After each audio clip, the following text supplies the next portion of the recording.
This is the Investor Mindset Podcast, and I'm Steven Pesavento. And for as long as I can remember, I've been obsessed with understanding how we can think better, how we can be better, and how we can do better. And each episode, we explore lessons on motivation and mindset from the most successful real estate investors and entrepreneurs in the nation.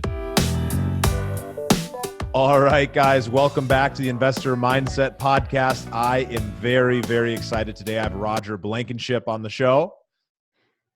How you doing, Steven? Roger? I'm good. I'm really good. Yeah.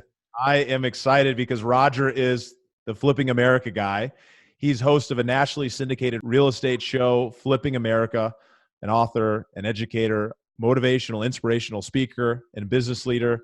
And he is a member of several professional real estate organizations and, Forbes magazine's Real Estate Council. And since 2002, Roger and his team have purchased and sold more than 1,100 properties across the United States. And I'm really excited to dig in deep because he's a fellow radio and podcaster, but he has a lot of experience and a mindset that I could only imagine is one that we're going to all take a lot away from. So you ready to get into it, Roger? I am. Let's do it.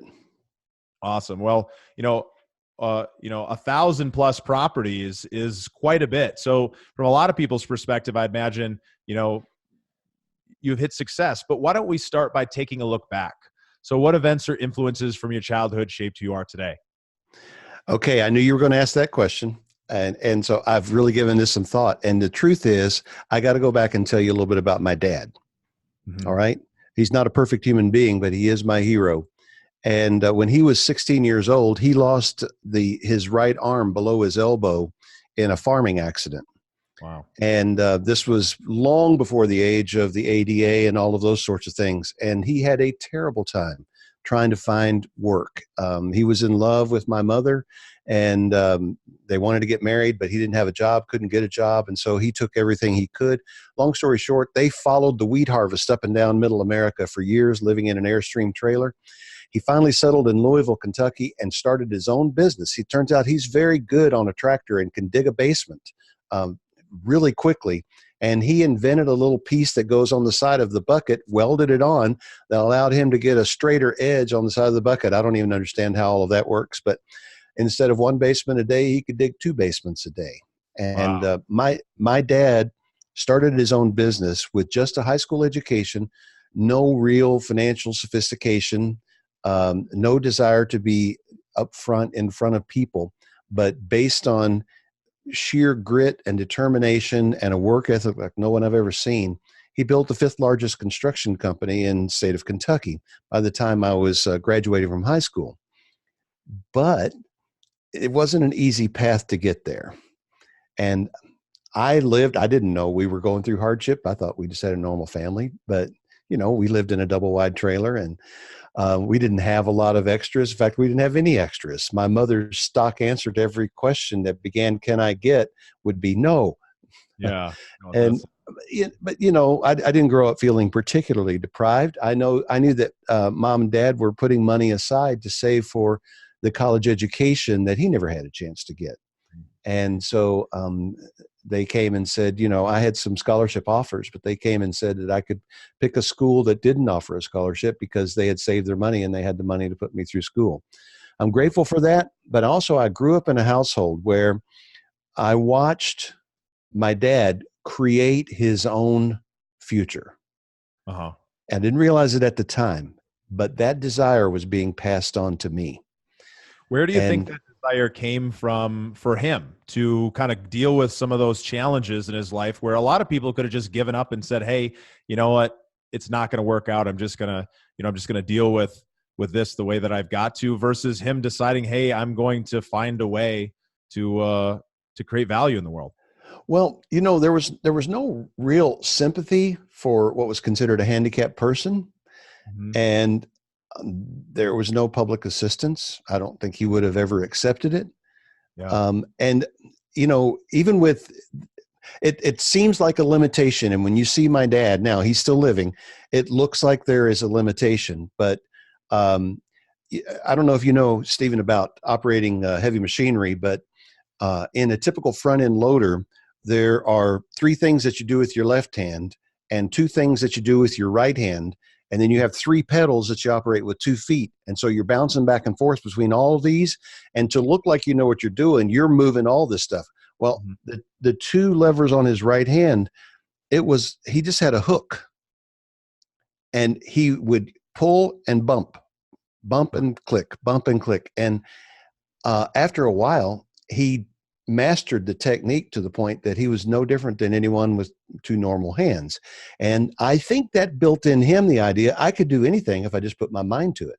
His entire life has been spent putting his mind to it. Yeah. And I'll never forget one day he was retired, and I was down there with my kids were small. We were down in South Florida visiting him at his retirement home. And we went to this little diner that he liked to go to. And afterwards we walked out. He didn't get right in the car. And I thought, oh, this is something, Dad's getting ready to tell me a story. And he said, today's Friday the 13th. I said, yeah, as a matter of fact, it is. He said, it was 60 years ago today that I lost my arm. Ooh. I said, wow. And then he said, it's the best thing that ever happened to me. Right there. That's it, Roger. Yeah. It's that view that he had on that situation that it ended up creating within him who he was, that character that was so inspiring that he was able to go after that. Right. And not give up. That's really inspiring. And so how do you think that impacted kind of where you're at and what you're doing today? Well, he was a product of an earlier generation, so there's not a lot of affection in our family. Mm-hmm. And that's not that unusual for people who are as old as I am. I just turned 60. So although there was not a lot of affection given back and forth in the family, we knew that Mom and Dad loved us. But I held my own father in a place of such esteem. I wanted to be like him. And most of my adult life has been an attempt to gain his approval. Mm-hmm. And, that created a work ethic in me that drove me to college athletics, that drove me to whatever I found to do it with all my might. And I was able to excel in some of the things that I tried to do. And I guess that's the drive that still sits inside of me. Okay, when real estate investing became my thing, I'm not going to just be mediocre. I'm going to be the very best I can be. And I may not be the brightest light in the cabinet, but no one's going to outwork me. Yeah. Yeah. Work ethic is definitely one of the keys to success. The more great people that I talk to, it's usually, it doesn't come down to, having the easiest life. Actually, usually that adversity is something that really drives people forward. So Right. Roger, tell us a little bit about what you do today and kind of what your primary focus is. Well, still today, flipping houses pays the bills. I have a little bit different model now than I have in the past. One of the things that I do is I've started buying inexpensive houses around the country and selling them using a contract for deed, and just getting the cash flow from it. And I'm selling them as is, where is to local people who will buy them and fix up. I try to buy something that doesn't need a whole lot of work. That's something that I can basically do and manage with one part-time person helping me out. Because we're doing some flips here in town too. But what I'm doing is I'm teaching people how to flip a house, and I have a local coach everywhere that I'm teaching people how to flip houses. That local coach works with these students to basically hold their hand through the project. And when I started my business, I reached out to my dad to see if he was interested in loaning me some money, and he went one better. He said, I'll put up the money, you do the work, and we'll split the profit 50-50. Mm-hmm. And after our first project, he told his friends how well we had done.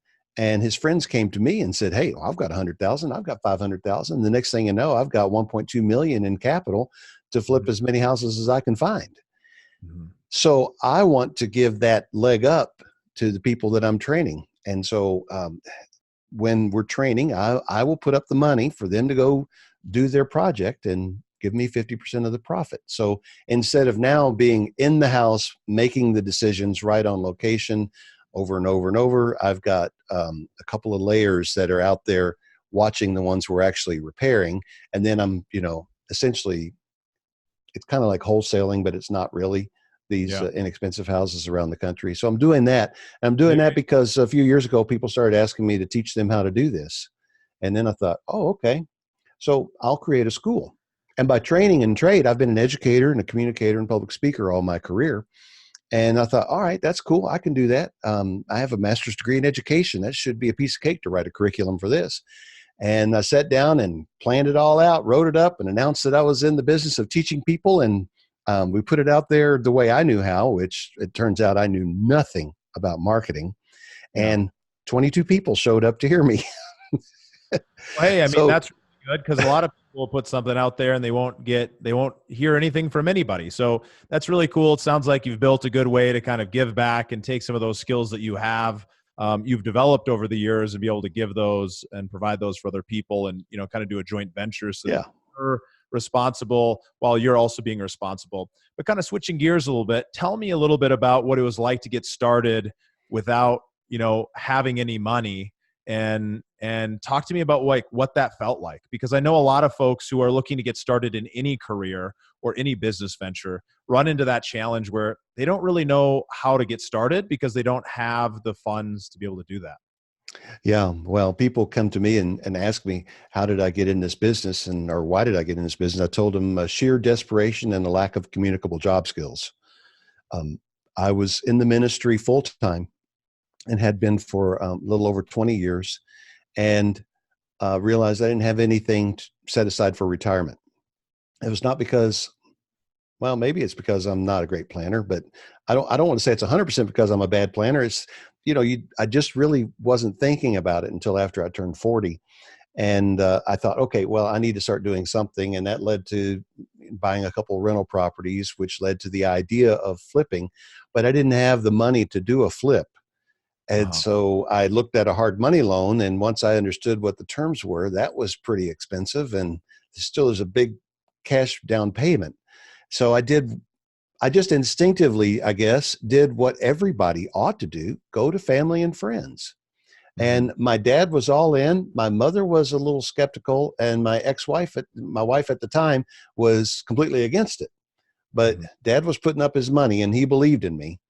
And Mhm. so we did the first two or three, and then it became 40 or 50. And at that point it was on. And although I guess at some point I could have afforded hard money, I had, so much money from old guys in Florida. I just kept on using that. Now, most of them are gone now, but that helped me get through my first 500 flips.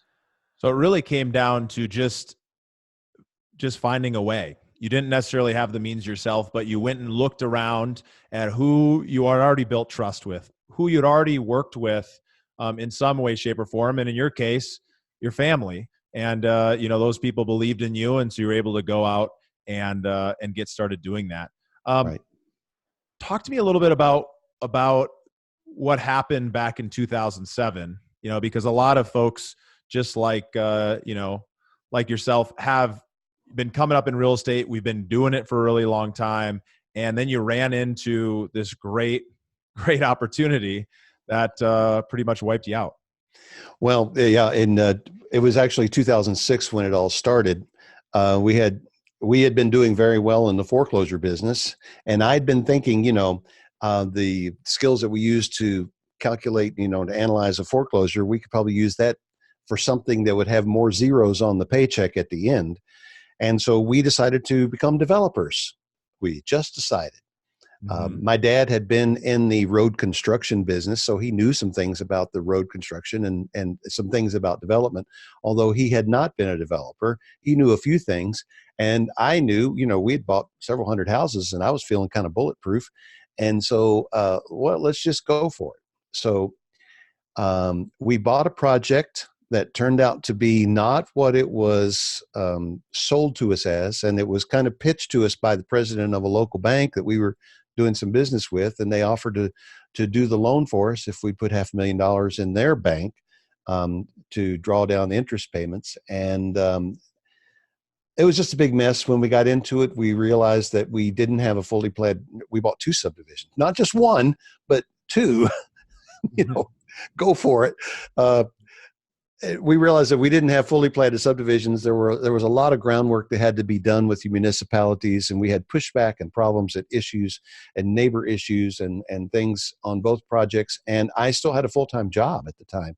So we brought in another guy to do the work for us, and we cut him in for a third of the profit. And then we found out that he had created a partnership. He learned a little bit from us about this, and he created a partnership with another local guy to do another subdivision. And he spent all of his time in that one instead of ours. But it took us a minute to realize that. The project sat there and languished. The market turned. We just lost everything. Yeah. Yeah. So that happened to so many people, especially folks who were in the development side, right? I know countless conversations that we've had. We've had some other great guests on the podcast who've talked about some of the same things. So when that happened and, you'd made some decisions, you'd partnered with some people and they didn't work out, what was going through your mind at that moment when you're thinking to yourself, well, I've just lost everything that I've been building? What was going through your mind at that moment? Who can I sue? Who can I blame? Sure. And I was talking with Dad about it. He said, well, my experience with the legal system has been you spend every penny of what you might ever get in a judgment, and you're probably going to spend money and you never get anything out of it. So you definitely shouldn't sue broke people. Yeah. And the bank had been shut down by the FDIC, and the president and vice president of the bank had been sent to jail. The president got 30 years, not just for what they did to us, but they had some other really bad things going on too, I understand. So who are we going to sue? Dad said to me also, he said, I've lost $500,000 before, and I'm not interested in diving in there and creating another business. I'm too old for it, but you're young yet. You can go make it back. Yeah. And so he was right. You immediately went to this place of blame and you wanted to say, hey, who can I hold responsible for these actions? Did you realize that actually you were the only one who could really be held responsible because you guys had made those decisions? Sure. Yes, of course. And that's really what my dad's indirect way of counseling me about this was. Really, we didn't do the bad things. We didn't lie to ourselves. We were lied to, but we made the decision, and we did have a few yellow flags that we ignored. So what it came down to is really, it was our responsibility. And then of course it became my responsibility to get my money back and my dad's money back, not from these sources, but from just going out and doing the business and earning it back again. Yeah. So often, especially when we're getting started in something new, we really want it. Like we really want that thing to happen. We want to be a developer. We want to be an investor. We want to be a speaker. We want to be any of these things that people are dreaming about being. And we kind of go after it. And we ignore those signs, right? We ignore the signs of, well, maybe there's some reasons here that it might not work out. And I feel like it's natural to do that because otherwise we'll be listening to all the people who are naysayers who don't believe that it's possible. And it's tough because you don't want that to stop you from going out and trying it again. Right. Yeah. So, but here's a good question. And it's a question that I still use now. It's kind of two ways of asking the same question. Number one is you just ask yourself, but what if it doesn't? Or another way of saying that is, how can this deal come up and bite me in the fanny? And when you answer that question, you have engaged in a form of risk mitigation. So that's my big takeaway from the 2007 debacle. What if it isn't? What if these danger signs are true? And, even as I work with students now, I see students trying to make deals fit, well, this deal will work if we just don't spend, a lot on the rehab, but you got to spend this money on the rehab. So it doesn't work, but they're still hanging on, trying to make the deal work, Yeah. And it's good to have that drive to try to find a creative way. But when you're trying to put a round peg into a square hole and things don't end up working out, the market's not going in your direction. That's when failure can really hit, and that can be really tough to handle. Well, yeah, in 2006 and 2007, we weren't really paying attention to the broader market. What was about to happen, I think the vast majority of people didn't see it coming because it was something that had never really happened before. Looking back through the 2020 lens of the rear view look, we can see, well, it was bound to happen. It had to happen because of the liar loans and everything that was in the market. It had to happen. It makes perfect sense that it did, but we didn't see it coming. We weren't ready for it. So from an opinion standpoint, I'm curious, right? A lot of people talk, we're at that 10-year mark. We've been in this for a long time, or over the 10. Are you concerned about that happening in the short term or the near term in the real estate market again? Well, one of my life lessons taken away from that is to pay attention. All right. Mm-hmm. And then when I got asked to do this show back in, we started April 2017, we made paying attention to the market a part of what we do. And so we have a research department, and we track 7 data points at all times. Now, not daily, but we look in monthly and quarterly at different things, such as lending guidelines, new construction starts, interest rates, and these are very important, default rate and foreclosure rate, to Yeah. see what's going on. With the in the aftermath of the crash of 2007 and 8, the bill Dodd-Frank was passed, and lending guidelines were tightened up substantially.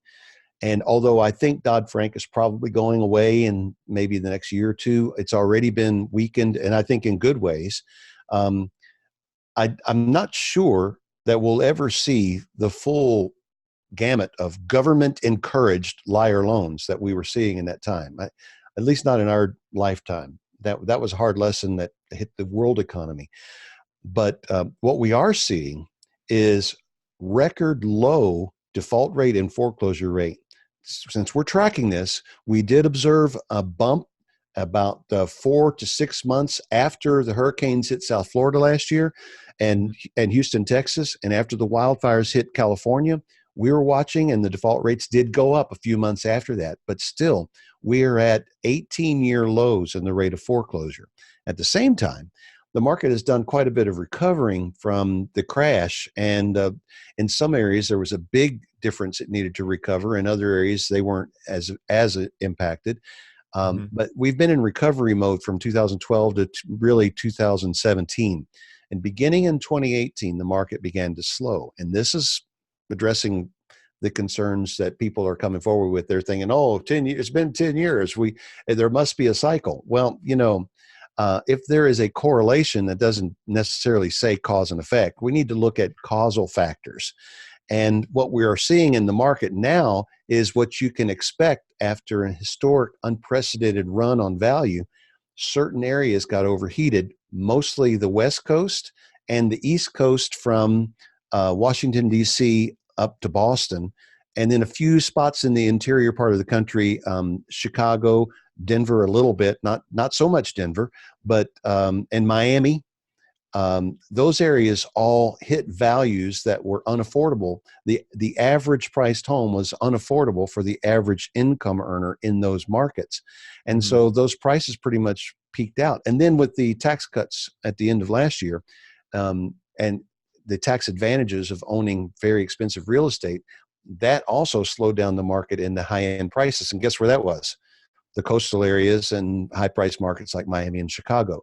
So what we're seeing is a slowdown that's faster than you might really like to see in those markets. But overall, there is a general slowing in the rate of real estate sales that corresponds with the market heading into a correction.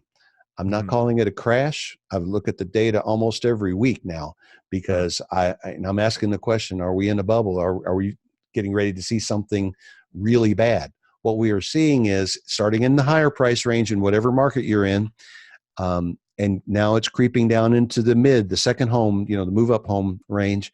We're seeing days on market get lengthened. But, in a normal market, there's a 3-month supply.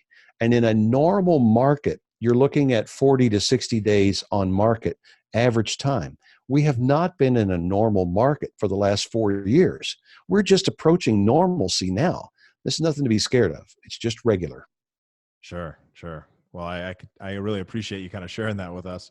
Switching gears a little bit. Talk to me about what are some of your biggest challenges in life today? Some days it's just being able to actually walk from the golf cart to the ball without my knee killing me. So health related things. Well, I've got arthritis in my knees, and it's exacerbated by a lot of sports and sports related injuries and surgeries and that sort of thing, and that makes it hard for me to do things like stay in shape. Like uh, I can no longer run. I never ran for the fun of it anyway, but if somebody had the basketball ahead of me, I would run and chase them anyway. But I had to quit playing full court basketball when I was 50, and yeah, just getting old. It's better than the alternative, but some days it sucks. Um, I guess, but that's not really what you're looking for. Not The real challenges I'm facing right now is I'm finding that I'm spending more and more time thinking about legacy and how much time do I really have left, and the parts of the legacy that are so far undone, and what am I actually going to get accomplished in some of those big, change the world kind of things. So when you realize that you're not quite where you want to be as far as that legacy piece, being able to leave something behind, how do you look at that? And when you're looking at it, how do you decide, okay, well, these are the things that I'm going to do next? Not talking about exactly what you're going to do, but more talking about the process that you go through and deciding, okay, Yeah. what steps am I going to take? Well, I'm guided by a couple of thoughts. One of them is George Clooney made a movie that was set in Hawaii several years ago. It wasn't a big movie. I don't know. I was traveling somewhere at the time and had nothing to do, and I went into the movie theater and just picked one. I couldn't tell you the name of the movie. I guess I could look it up. But in the movie, he said one thing that stayed with me and is kind of a thought that I use. I want to leave my kids enough money to do something, but not enough to do nothing. Mm-hmm. That was a very good line, and I've kept that. That's a part of my guiding thing. So, my wife and I are working on a plan to leave the kids the ability to do something. Not all of them have an entrepreneurial spirit, and that's okay, but something, but not enough to do nothing, because we want them to enjoy the life lessons that comes from a little hardness and having to endure some things. Um, the Yeah, other thing is, I feel like a lot of parents who are successful and really driven, it's hard to instill those values that it took you learning directly into the yeah, kid. Stephen, you're right. That is so hard because we love our children and we don't want to see them suffer. We don't want to see them have to go through hardship. We don't want to see them in pain. That's the natural loving part of us. But the fact is, most of what I have done has come through pain and through hardness and through difficulty. And if, the old saying, if life is a mountain and we want to get to the peak, well, it's the bumps that you climb on. If it's Mhm. smooth, it's going to be harder to get to the top. And so I don't try to create ways for my children to smooth out the bumps. My son did get a basketball scholarship, and we made the deal with the kids: if you get a scholarship, you get a car, because a car is cheaper than paying for college Yeah. if you get a scholarship and you take it. Yeah. So but then he wrecked the pickup that I got him, and it was his fault. He wasn't being foolish. He just lost control on a rainy road, but still he wrecked the truck, and so his next car was on him. And man, that was Yeah. hard. That was Yeah. hard for me to say to him. Well, it's hard because you probably have the means to provide it, but you need them to be able to, you know, deal with that pain themselves and maybe find some of that Yeah. motivation, some of that drive that you had, that you learned, growing up. And I'm sure that they will. I'm sure you've set them up for success, and that they're going to follow Yeah. in your footsteps there. So on Some that, days I don't know. yeah, right. So on that note of success, how would you define success, and what is success for you? That's a very good question. Um, and that goes to the other thing that I was going to share with you a moment ago. The thought is, when it comes to legacy, I may not do everything that I originally set out to do, but I want to be able to look back and say honestly, I did all I could. Mm-hmm. Not all of us are equally gifted. Not all of us are equally able. Um, every single person that you meet is looking at someone else and seeing skills or abilities or attributes that they wish they had. Everyone is. Mm-hmm. Those things don't matter. What really matters is what we do with what we've been given. And can I honestly say, I've done all I can with all I was given? Yeah. No one can ask anything more.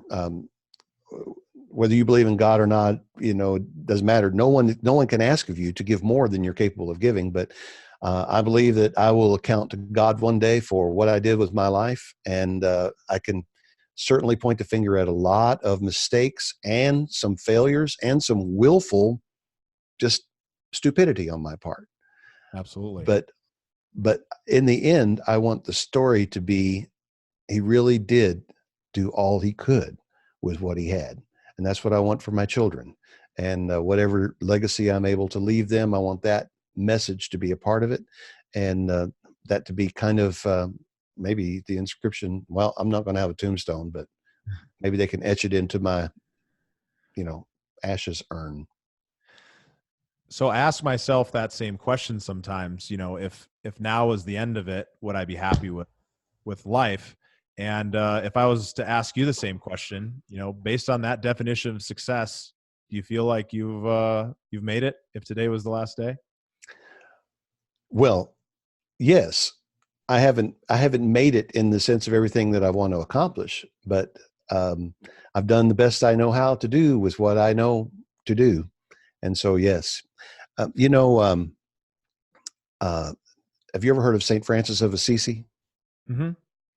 He was hoeing his garden one day, and one of the monks came up to him and said, "You know, Jesus could return tonight. If you knew that he was, would you be hoeing your garden?" No, he said, if you knew that he was, what would you do with the rest of the day? And St. Francis leaned back for a minute and he said, my task for today is to hoe the garden. And so that's what I would do. Mm-hmm. So you feel like Yeah, you're doing that, which I can really appreciate. So the task for today. from a habits perspective, talk to me a little bit about some of your keystone habits, the things that you do on a daily or weekly basis that have kind of led to some of your success. Well, I do find a way to try to stay fit. When my legs aren't working, I'll work arms and chest, try to get some movement. And I have learned that I can ride a recumbent bike. And so I try to hit the gym 4 times a week, at least 4. And for my age, that's okay. And Right. I at least try to make myself sweat. It's funny. Um, you don't know this, Stephen, but one of these days you will. Mhm. When you're this age, it's tough to get yourself sweating in a workout situation, but all you need to do is put me out in the Atlanta weather and sweating's no problem. Um, Right. so I go to the gym. I'm not as dedicated as my wife. Man, she is amazing. She's down there between 4:30 and 5 every single day, 6 days a week. I get down there around 5:30, 4 days a week. And we have a gym in the building where we live, so it's easy just to take the elevator and we don't have to ride together because there's no riding. But then when I come back, I do some things to keep my mind alert. I solve a crossword puzzle every day, and I have other little math and word games that I think it's like mental exercise. Okay, got down there and pumped some iron, and now I'm going to exercise my brain, and now I'm going to read. I spend some time each morning in doing a considerable amount of reading. I have some habits about reading the Bible, and then I also spend some time reading a book. I try to read 2 to 4 books every week, unless I'm in the middle of another learning thing. If I'm taking a course or something like that, but I'll try to read 2 to 4 books a week. And, I am not reading every single word and dwelling on the thoughts, but some of the paragraphs, the key phrases, I'll read more than once and highlight and illustrate. And I will take time in my own mind at the end of a book to mentally outline it, commit some of those things to memory. What am I really going to take away, and how am I going to use this in my business? All of that happens before 7:30 in the morning. I like that. You're focused on first, let me get my body in the right place so that I can feel some energy inside. And then I want to work on my mind, both strengthening it with some exercises and putting some new information in it. So I can really, Yeah. I can get behind that. So Yeah. Body, mind, and spirit. That's everything in the morning. That's key. That's key. So we've made it to the growth rapid fire round where the questions are quick, but the answers don't need to be. So tell me, what's a book that's impacted your life the most, or one that you're excited about right now? Man, I read so many books, but I can tell you without even thinking too much about it, Traction by Gino Wickman is the best business book I've read in the last 5 years. That is a crowd pleaser for sure, for getting those Yeah, business very processes good. into place. So from an inspiration standpoint, you talked to us a little bit about your father, but who are some of your mentors, the people that you learned from or looked up to, and how did they influence your career? When I was a very young man, I lived in a small town in North Georgia, and there was a gentleman in town named Jack Cornelius, who he passed away in the 80s. But he took me under his wing, and he taught me so much about life and business. And so, um, you know, he's gone now, but definitely one. And I tend to find someone that's got a little bit more experience and a little bit more on the ball everywhere I go. Right now, here in Atlanta, one of my dear friends is a gentleman named Gordon Katz, who may actually hear this. But Gordon has been investing in real estate since '73, and he helped start the Georgia RIA, the Atlanta RIA, the national RIA, and he knows people all over the country. And in fact, in a little while, we are going together to a local RIA group that he still leads. He's 76 years old now. He still leads 3 RIA groups in the metro Atlanta area.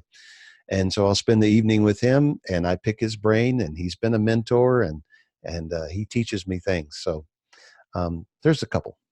That's great. Get out there and meet some new people, folks. There's a lot of people that you can learn from here. And so finally, from a purpose perspective, what drives you to live your best life every day? I think we've probably pretty much touched on that. Do you know the corporate motto of Chick-fil-A? No, tell me. It's inscribed on a big bronze thing outside their headquarters. It's to glorify God and to bring value to our customers every day.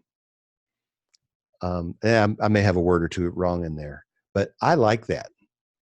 And the way I kind of interpret that is all out effort, whether it's work or play, all out effort, and choose to enjoy.